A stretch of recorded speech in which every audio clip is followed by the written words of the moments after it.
Hi everybody. So I had promised that I would do a video on the basic stroke. So let's just jump in with that. There are several basic strokes that make up letters. So you combine the basic strokes together and they make up all the letters. So if you learn the basic strokes first and really practice them, give it some time for those basic strokes to really sink in and to develop muscle memory so that it feels more natural, and also so that you've had a chance to really just get a feel for the pen, to learn to control the pen, because brush pens are not easy to control. If you've ever used one, you know that. So using the brush pen to just work the basic strokes gives you a great opportunity to just sort of get used to that so that it's less frustrating when you move into making letters. If you jump right in to letters and words without working the basic strokes, people tend to get really frustrated and they think it's them. They think that they're just not good at it. And really the issue is not that they're not good at it. It's not that they lack the ability or the talent or the creativity. The problem is they didn't start at the beginning. And so the beginning is basic strokes.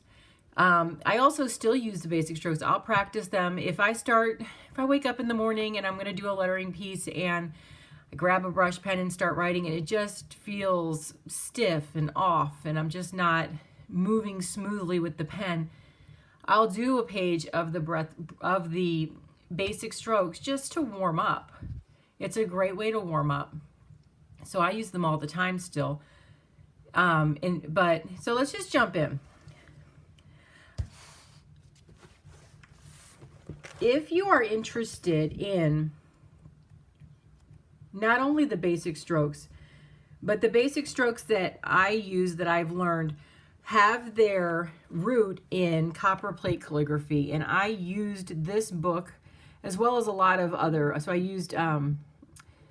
I learned a lot from the Happy Ever Crafter, Becca Cortese, and several other online lettering teachers. But this book was really helpful. I'm just a person who has to have a book just to thumb through, to reference. And so this book has the basic strokes in it as well. You can also find the basic strokes online really easily. So it's not something that I feel is wrong for me to share, because I see it a lot online for free. So I don't feel like I'm, taking away from anybody else by sharing it. So we'll just jump in with the basic strokes. There are, I'm just going to grab one of my black brush pens, just a small tip pen, and there just are a million different kinds of small tip pens that you can practice with, and you can do this with large tipped pens as well. I do think that if you're a beginner, a small tip pen is probably the place to start, just because it's easier to gain control of. You will also use a lot less paper, but I just think it's a good place to really start with trying to, just learn to manipulate the brush pen successfully. So the very first basic stroke is just an upstroke, just a straight line moving upward with a light pressure so that it's a thin line. I like to work at an angle, so that's kind of in keeping with the copperplate thing. And you can find paper that has the angle line drawn in. I actually have some that I'm going to, I have some worksheets and then some printable paper in my Google Docs, and I will link that in the description box below. So just trying to keep it really even, really smooth, keeping the pressure consistent, the angle consistent. And also keep in mind that this is just practice. You're not going to frame this on the wall. So if it looks messy, or if it takes you a minute to start warming up, don't worry about it. It's not that deep. It's just practice. So here's your basic upstroke. Thin lines moving upward, possibly at an angle. You don't have to have that angle. If you prefer letters that are more up and down, or even that angle the other way as lefties sometimes do, then feel free to do that. Work with what interests you, what kind of lettering excites you. So the next basic stroke is the downstroke. And it is the same as the upstroke, so just a simple line at an angle. But instead of it going upward with light pressure, you go downward with firm pressure so that you've got a nice thick line. Try to keep it consistent, so really press at the beginning before you start moving. And see, that one I just did wasn't consistent because I tried pausing a little bit because I was talking.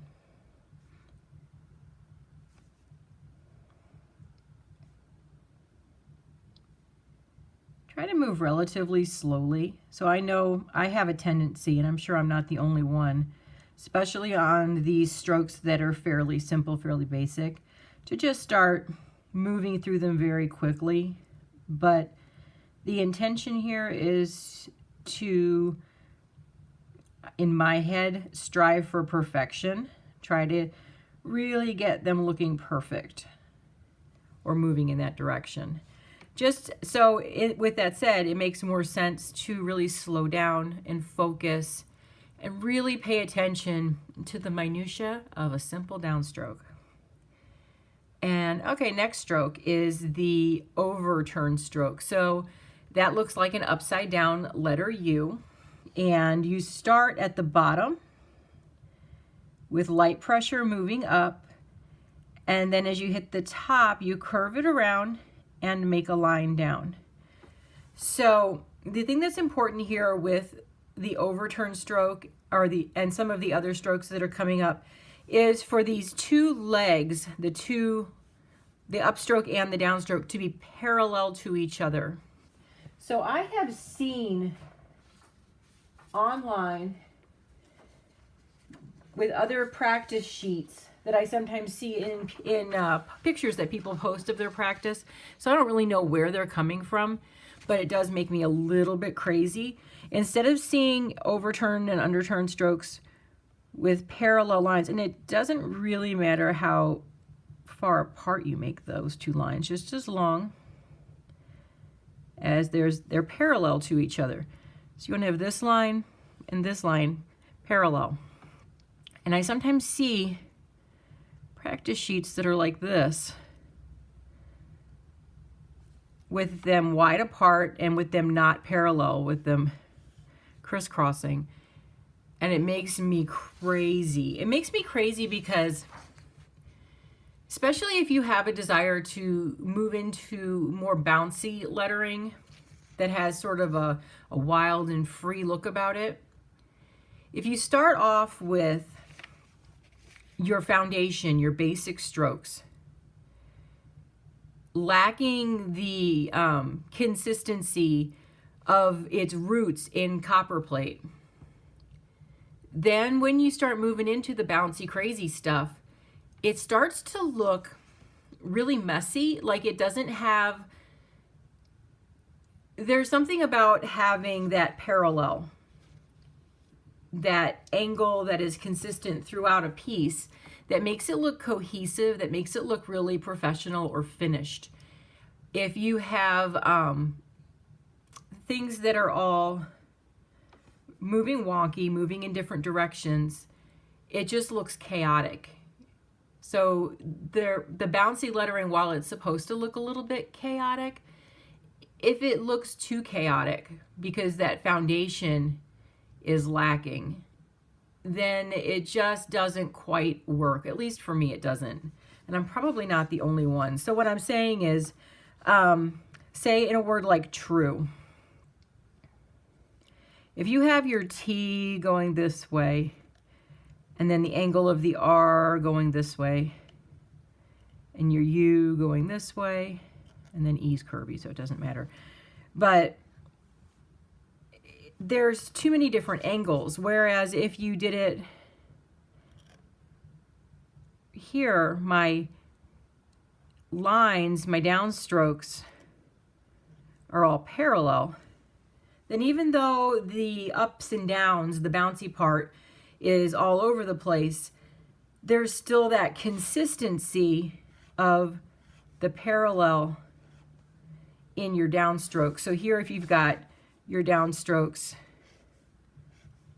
going all over the place, and even I can't even, if I had the U going like that, which is along the lines of this, it really looks wonky. I can't even make myself do it. Or like with an N, if you have an N, like how do you even do that? An N is parallel. So that's basically what my point is there. You really want to have the two legs of that letter, or of that downstroke, or of that basic stroke, the two legs parallel. And so really focus on that. That gives you an idea of what to pay attention to as you're moving through this. So you just really focus on parallel. So even like this one is tilted slightly differently. If you had them straight up and down, same thing. You just want them parallel. If you have them going back this way, you just want them parallel.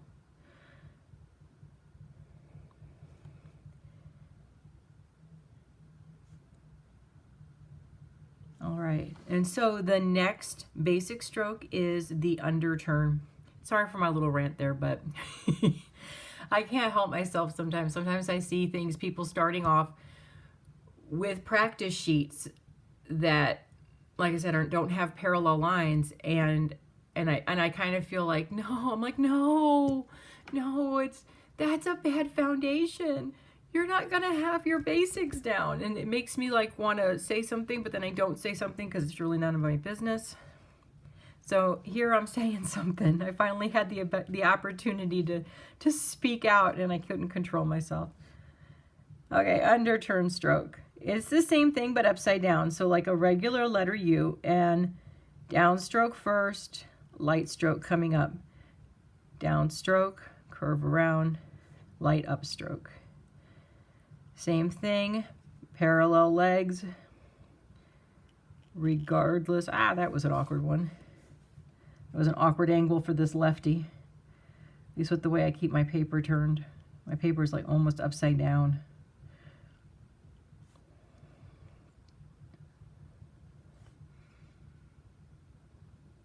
Okay. The next one is the compound curve, which I like to call the topsy-turvy. And it is this combining the overturn and the underturn. So first you come down, but then you bring it back around. This one is my favorite. When I was first learning these, I would practice in my notebook, filling pages. And this is the one that I would always like, oh, I want to do this one next. I want to fill a page with that because it just looks so cool having a page filled with the basic strokes. I would use my Pentel sign pens because they're pretty much my favorites. And well, I'll show you. Where's my first one? Here's my first notebook.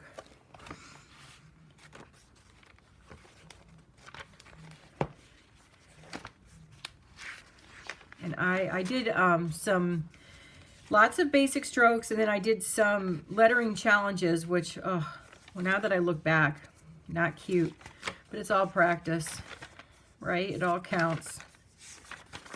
Oh, see, look, compound curves.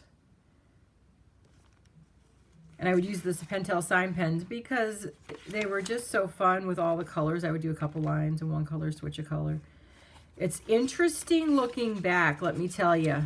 Looking back at the very beginning, oh, I couldn't control a pen at all. I tried so hard. And it's interesting the things that I remember doing and then thinking, oh, that looks really good. And I look back now and I'm like, no, it doesn't.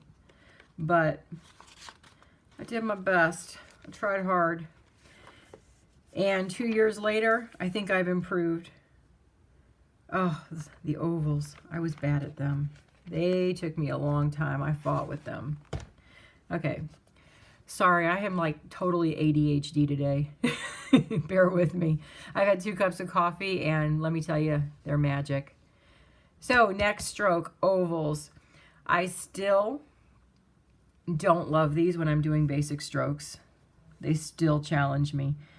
But I like to start on the left side of the oval, coming up, down with pressure, let up, and then around, and then connect. See, that one was a hot mess.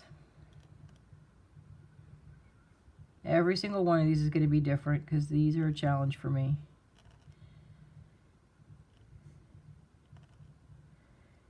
Oh, yuck. I should slow down. There we go. That's a little better. One thing to note is that when I first started doing these, I was obsessed with trying to make this connection line up perfectly. So trying to, bring my upstroke back around and having it meet where I began. And I was focused on that more so than I was focused on what was happening on the other side, the right side of the letter. Or I guess it's the left side if it's looking at you instead of you're having your paper turned upside down like I have it. But I was focused more on this side than this side. And after I started making letters, so I practiced basic strokes, just basic strokes, for a full month before moving on to letters. And once I moved on to the letters, I found out that this doesn't matter. This is always covered up. Don't worry about it. So if they don't come and touch nicely here, this spot here is a little bit, don't worry about it. Focus on the other side. And so for me, I also had a hard time with getting that transition from the thin to the thick, back to the thin, being smooth. As you can tell, it's still a struggle for me when I'm working on basic strokes and just focused on that. When I'm making a whole word, it's smoother for me for some reason.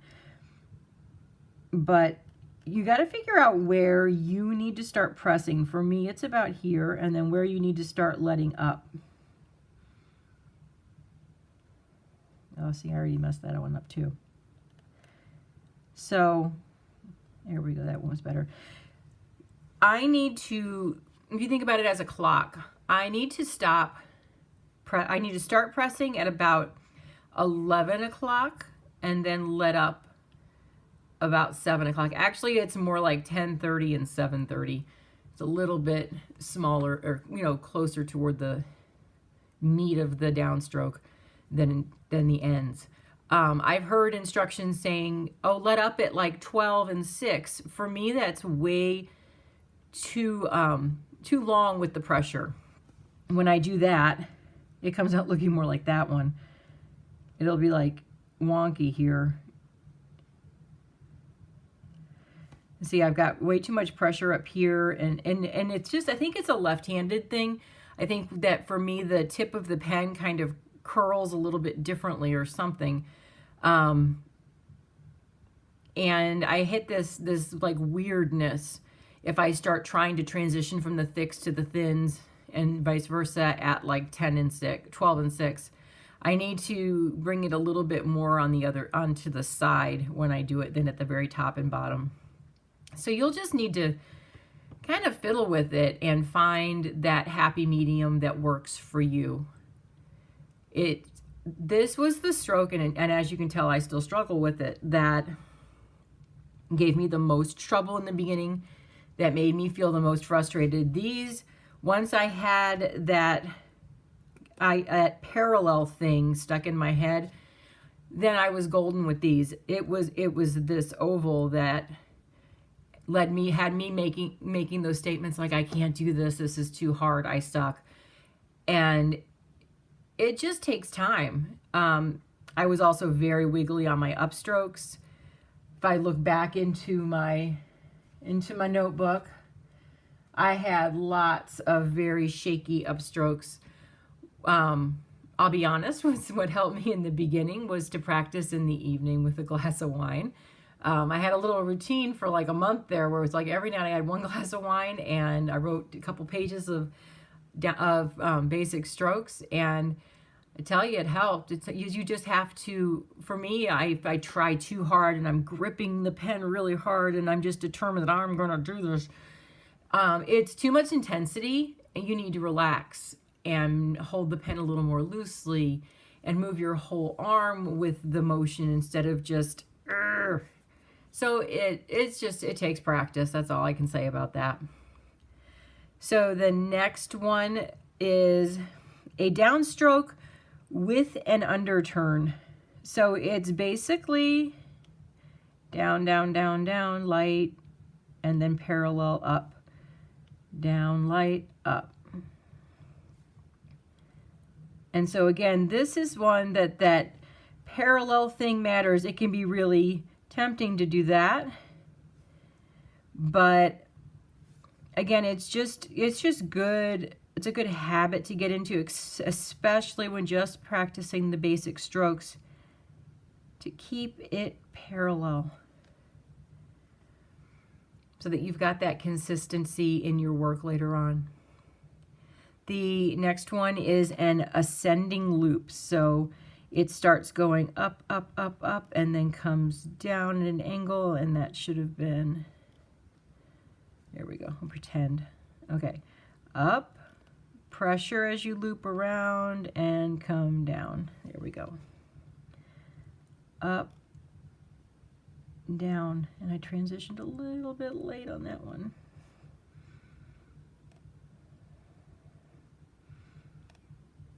So this is what makes up your letters like F. And see, I start moving fast and I start transitioning too late. I probably should have done a sheet of these on my own before moving into making a video. But it's probably refreshing to see that, first, that not everybody's perfect at these.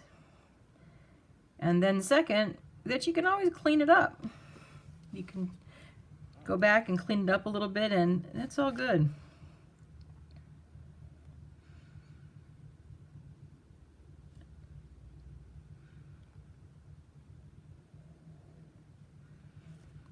I don't know what's with me in these transitions today. So anyway, that's what they look like. Practice them, do better than me. Wouldn't be hard today. The next one is a descending loop. So that is the same thing, but upside down. It's where you start with a downstroke, and then you lighten up and loop it around. And again, you got to figure out, just through trial and error, where you need to start lightening up so that you get a smooth transition. I tend to pick up a little too late, I think, or to lighten up a little too late. I'm a little too heavy right down here at the bottom. That one's pretty good.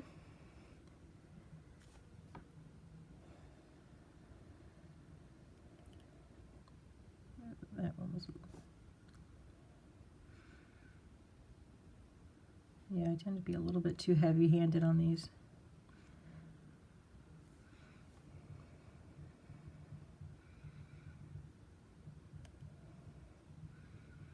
You know, those last two are not so bad.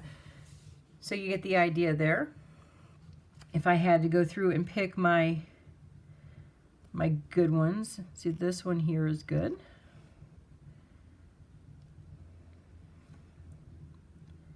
And that one is a good one.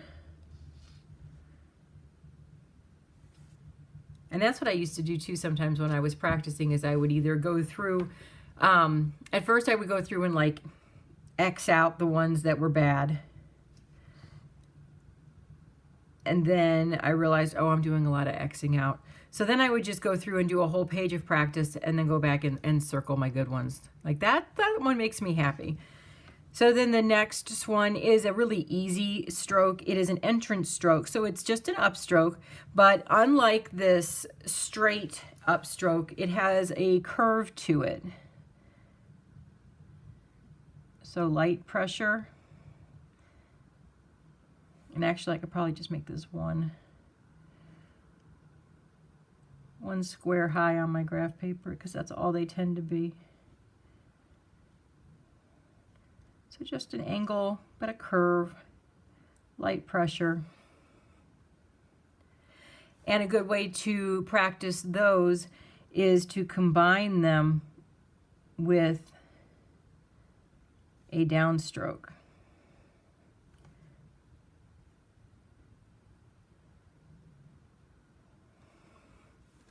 Which you can also do at the full height.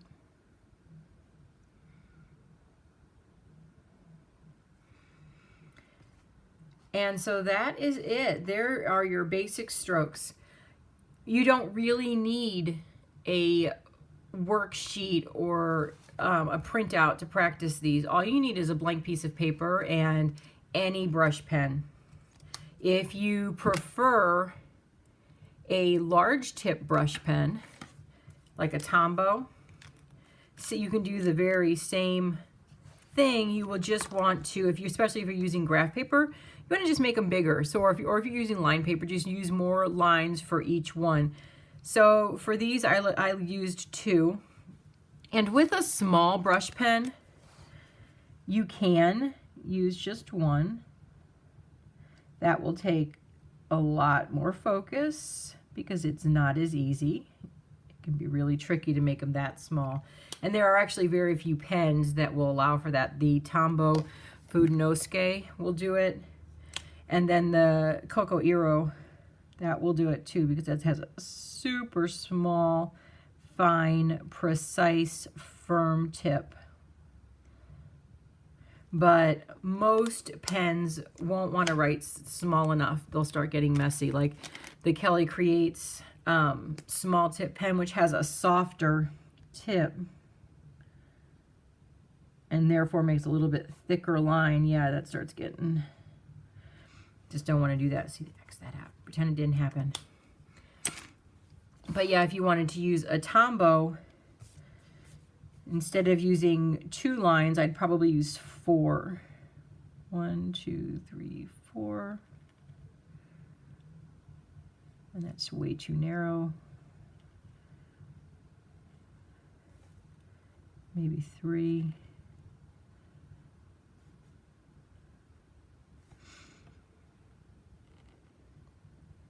There we go. 3 looks about right.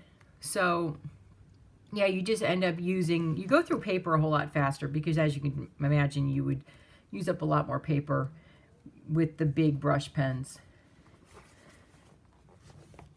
So, oh, that's my letters. I was going to show you my practice notebooks where I did all of the basic strokes. And I thought I had another one that it was full of it, but that one, because I'd already showed you this one, but this one is when I started making letters.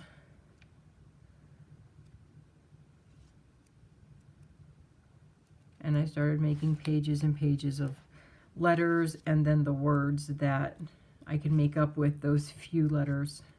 It was nice when I started getting through the alphabet and had more letters. So maybe I'll make a video on that as well. But I can't go, I don't feel right about going too deeply into the letters because I did, when I got, so the basic strokes I practiced some on my own, some I got a workbook from the Happy Ever Crafter, which she offers for free. And I also had some, I had my copper plate book, I had a couple other books too. I had one by the Pigeon Letters, what is her name? Peggy Dean. And I had a book from Dawn Nicole. And I had gotten some basic stroke practice sheets off the internet from one place or another as well. So I don't feel bad in sharing the basic strokes. But when it comes to putting the letters together, I used a workbook by the Happy Ever Crafter, and because of that, I don't feel right about sharing what I learned, because she does sell that workbook. And so I would feel like I was giving away for free what she makes a business from teaching. And so I don't feel right about that, about making a video and just putting out there the information that I know because of where I learned that information. So I probably won't be making a video on how to combine the basic strokes to make letters specifically. But in my videos that I am going to be making, especially my ones where I'm doing my practice with lettering challenges with the random words, I'll probably, just make some comments here and there about, what to look out for, or as I explain what I'm doing. So there will be, things you can learn in that direction just by watching my videos, but I'm not going to make a video that specifically is about putting the basic strokes together to make letters. At the same time, though, it's not that difficult to figure out, I'm sure. I also have a practice worksheet in my Google Docs that should be helpful for the basic strokes. And if you are the kind of person who likes to have something that you can print out and write on, as opposed to just working off of a blank page. So I'll make that available. I'll put a link in the comments or in the description box below. So there we go, the basic strokes. Have fun with them. Thanks for watching. Bye.